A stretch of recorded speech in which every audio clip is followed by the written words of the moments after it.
ស្រេចដីគល់ស្លឹកនិងម្ដេងស្លឹកក្រូចសើចហើយមានម្ទេសឆ្អើរម្ទេសស្រស់ខ្ញុំលីងហើយខ្ទឹមសខ្ទឹមក្រហមហើយនឹងជីគ្រប់មុខការ៉ុតថ្ងៃហើយជ្រក់ជើងមាន់ខ្ញុំđãចាប់ហើយ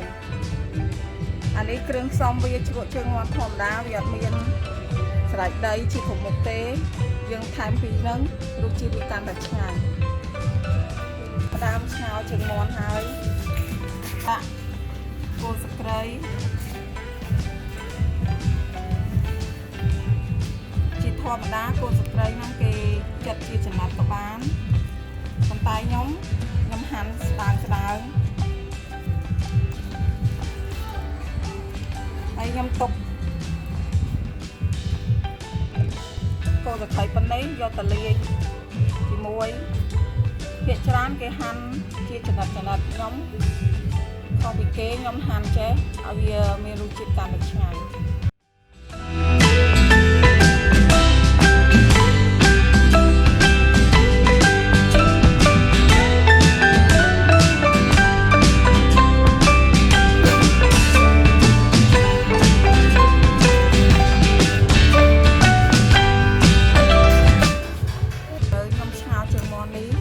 ឲ្យវាឆ្អិនហើយយើងកុំទុកវាលលួយពេកឆ្អិនមកល្មម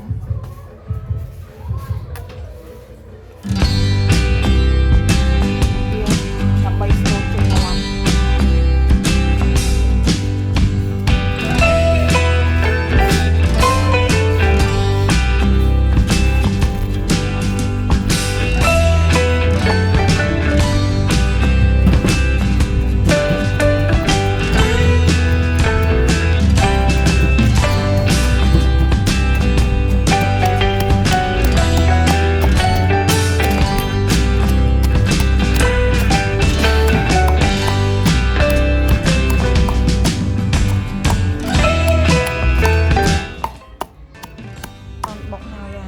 ចាប់ផ្ដើមធ្វើទឹកត្រីគ្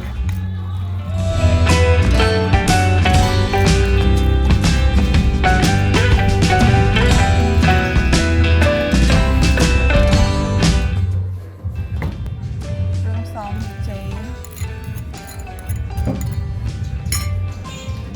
ស្ករសហ្នឹងតាមចំណង់ចំណូលចិត្តអ្នកផ្អែមដាក់តិច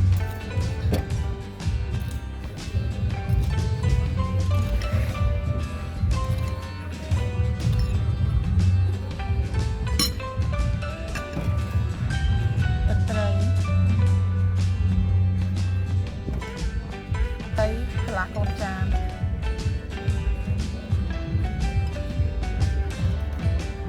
ក្រូចឆ្មាយតាមចំណង់ចូលចិត្តរបស់អ្នកអូជូរឬក៏មិនសូវជូរ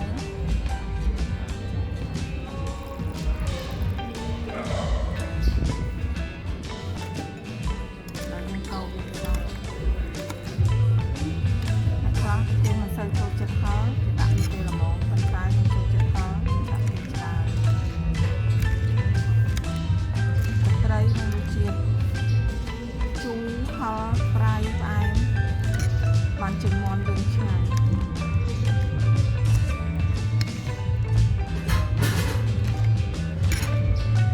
ហើយបានធ្វើជ្រក់ហើយហើយជើងមាន់ឆ្អិនហើយខ្ញុំចាប់តាមលាង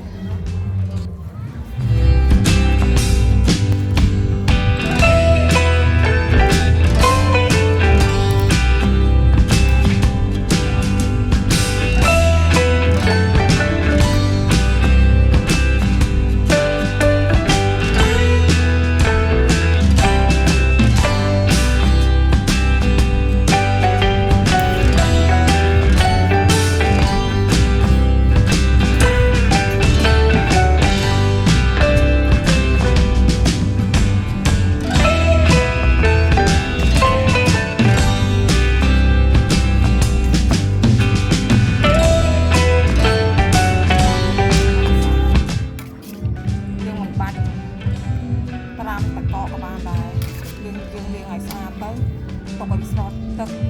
សាច់ស្វិតដូចនេះ ហើយយើងដាក់ទុំតកទុកហូបបានមួយខែ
ការ៉ុត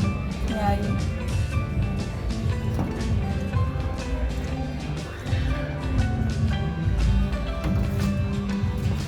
ជីគ្រប់មុខបន្ថែមឲ្យជាកាន់តែឈ្ងុយឆ្ងាញ់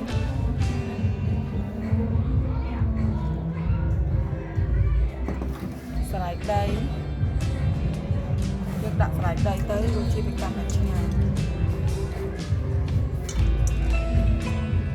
ចុងក្រោយមានទឹកជ្រលក់មានធ្វើមកស្រោ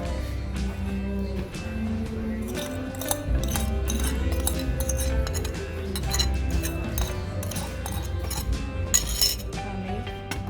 ហើយចំក្រហមមួយមុខទៀត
ជើងមាន់ខ្ញុំបានធ្វើហើយតំណងទេបងប្អូន